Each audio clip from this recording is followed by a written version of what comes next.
मसीह के साथ एक होना। सीरियल सच्चाई और हकीकत किताब चैप्टरकॉक मुसन्नफ और प्रोड्यूसर इमानुएल असलम, आवाज़ में शाहजाद शौकत। ये सफ़ा नंबर 94 है, 94।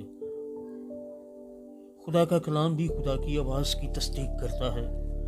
जब हम खुदा को बोलते हुए सुनते हैं तो उसके अल्फाज मजमूई तौर पर आयात पर मुश्तमिल होते हैं। खुदा का कलाम सच्चाई का मेयार है जिससे वो तजाद ना करेगा।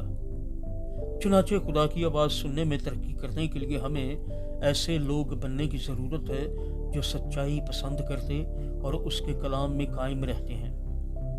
हमें मुसलसल खुदा के तालब होने की ज़रूरत है कि हमारे दिलों और दिमागों को खोल दे ताकि हम कलाम मुक़द्दस के पैगाम और दिल को जान सकें। जब हम उरू की गवाही लेते और कलाम मुक़द्दस को सच की बुनियाद के तौर पर इस्तेमाल करते हैं तो हम हक सच्चाई के लोग बनते जाते हैं।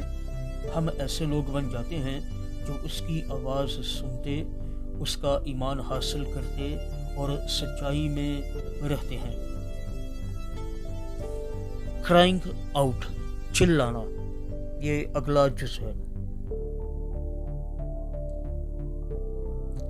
क्राइंग आउट, चिल्लाना, ये अगला जुज़ है। हवाला नोट फरमाइएगा, लूका की मार्फत लिखी गई अंजील 18वां बाब 35वीं से 40वीं आयत तक।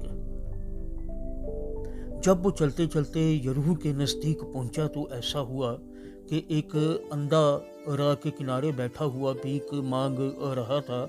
वो भेड़ के जाने किया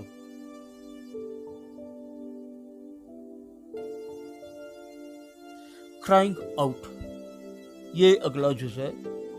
लूका की मार्फत लिखी गई अंजील 18वां बाब 35वीं से 40वीं आयत तक खुदावंद के कलाम में यूं मरकूम है, जब वो चलते चलते यरीहो के नज़दीक पहुंचा तो ऐसा हुआ कि एक अंधा राह के किनारे बैठा हुआ भीख मांग रहा था। वो भीड़ की जाने की आवाज़ सुनकर पूछने लगा कि ये क्या हो रहा है। उन्होंने उसे खबर दी कि यीशु नासरी जा रहा है। उसने चिल्ला कर कहा, ए यीशु इब्ने दाऊद, मुझ पर रहम कर। जो आगे जाते थे वो उसको डांटने लगे कि चुप रह, मगर वो और भी चिल्लाया, ए इब्ने दाऊद, मुझ पर रहम कर। यीशु ने खड़े होकर हुक्म दिया कि उसको मेरे पास लाओ। जब वो नज़दीक आया तो उसने उससे ये पूछा, तू क्या चाहता है कि मैं तेरे लिए करूं? खुदावंद के जिंदा पाक कलाम के बड़े सुने जाने पर उसकी बरकत नाज़िल हो।